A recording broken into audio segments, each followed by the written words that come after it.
তোমাদের মধ্যে অনেকেই জানো যে মানুষের শরীরে ফার্টিলাইজেশন কিন্তু হিউম্যান বডির ভেতরে হয়।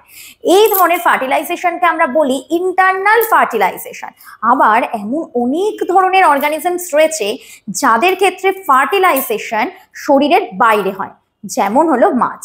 আবার এমন অনেক ধরনের অ্যানিমালস রয়েছে যাদের ক্ষেত্রে ফার্টিলাইজেশন শরীরের বাইরেও হতে পারে, আবার ভেতরেও হতে পারে।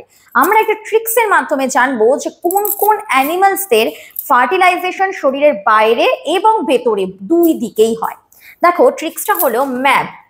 ম্যাপ মানে হচ্ছে map, M stands for Mollusca এবং এ স্ট্যান্ডস ফর হলো অ্যানিলিডা, আর বি ফর বোথ।